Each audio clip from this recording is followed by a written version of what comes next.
Torture అంటే ఎలా ఉంటుందో పోసాని మురళీకృష్ణకైతే ఇప్పుడైతే అర్థమవుతుండొచ్చండి. ఎందుకంటే అరెస్ట్ చేసిన తర్వాత దాదాపు చాలా టైం పట్టయితే చాలా చాలా టైం పట్టు చాలా అంటే చాలా టైం తీసుకున్నారు. అతన్ని విచారణ అనేది పోలీసులు చాలా సేపు ఎంక్వైరీ అయితే చేయడం చూసాం. వాళ్ళనైతే పోసానికి ఇప్పుడు అర్థమై ఉంటుంది.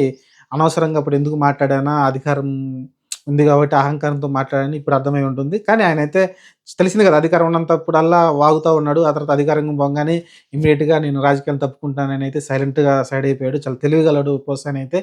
కానీ కానీ వదిలిపెట్టరు కదా! రివెంజ్ తీర్చుకోవాలనైతే జనసేన అభిమానులు కావచ్చు, టీడీపీ అభిమానులు కావచ్చు, ఏదైతే లోకేష్‌ని అంత మాట్లాడడం కావచ్చు, నువ్వు చంద్రబాబుకే పుట్టావనడం కావచ్చు, లేకుంటే రకరకాల మాటలు ఇంకా పవన్ కళ్యాణ్ అయితే వాళ్ళ వైఫ్ గురించి పుట్టిన పిల్లలు ఆమెకే పవన్ కళ్యాణ్‌కి పుట్టారని అనడం కావచ్చు. ఇంత దారుణమైన మాటలైతే మాట్లాడడం చూసాం.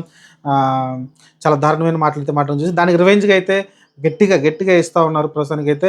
ఆయన ఏదో జైలు పాలు చేసి ఏదేదో 10 సంవత్సరాలు, 20 సంవత్సరాలు శిక్షలు పడైతే ఏముండదు. కాకపోతే టార్చర్ అనమాట. ఆ రోజు మాటలన్నాడు కాబట్టి టార్చర్ చేస్తారు. విచారణ దాదాపు చూసారు కదా! ఎంతసేపు విచారణ చేశారు.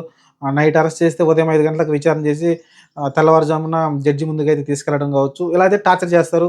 కూర్చోబెట్టి నువ్వు ఎందుకు ఈ మాట్లాడినావు వీడియోలు చూపిస్తారు. వీడియోలు చూపించి ముందు చూపించి ఎందుకు ఈ మాట్లాడినావు? ఎందుకు నువ్వు మంచి రైటర్ కదా! మంచోడు కదా! ఇంత దారుణంగా ఎందుకు మాట్లాడుతున్నావు? ఎవరు చెప్పించారు నీకు ఈ మాటలనైతే గట్టిగా గుచ్చి అడిగి హింస అయితే పెడతా ఉంటారు.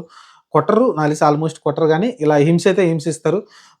కొంచెం జైలు కొన్ని రోజులు జైల్‌లో పెట్టే అవకాశం అయితే ఉంటుంది. 10, 15 రోజులు జైలు అలా పెట్టే అవకాశం ఉంటుంది. చూడాలి మరి ప్రస్తుతానికైతే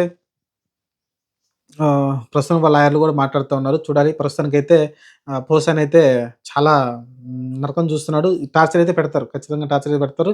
నేను దాన్ని గూడా సమర్థిస్తున్నా. నేను దాన్ని తప్పని అనట్లేదు. ఎందుకంటే సోషల్ మీడియా ఉంది గదని, వాక్చాతుర్యం ఉంది గదని అంటే వాక్ హక్కు ఏదైతే ఉందో రాజ్యాంగం ఇచ్చిందో దాన్ని ఎట్లా పడితే అట్లా వాడుకుంటా ఉన్నారు చాలామంది. కొడాలి నాని లాంటి వాళ్ళు, రోజా లాంటి వాళ్ళు, టీడీపీలో గూడా ఉన్నారు. నేను టీడీపీనేమి ఎనకేసుకు రావట్లేదు. జనసేన గూడా ఎనకేసి రావట్లేదు.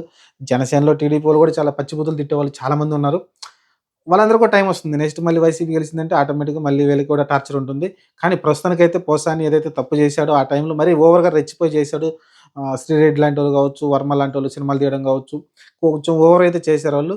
శ్రీరెడ్డి కూడా నేను రాజకీయాలు తప్పుకున్నానని చెప్పి ప్రకటించిన తర్వాత, పోసాని కూడా రాజకీయాల నుంచి తప్పుకున్నానని ప్రకటించిన తర్వాత కూడా వాళ్ళనైతే వదిలిపెట్టట్లేదు. ఇప్పుడైతే టార్చర్ అయితే చూపిస్తున్నారు. అధికారం ఉంటే ఎలా టార్చర్ చేస్తారో చూపిచ్చారు. ఫ్యూచర్‌లో ఎవరు గూడా ఇలా మాట్లాడితే మీకు ఇలాంటి ఇబ్బందులు కలిగిస్తామనైతే ఒక గుణపాఠంగా అయితే చెప్తున్నారు.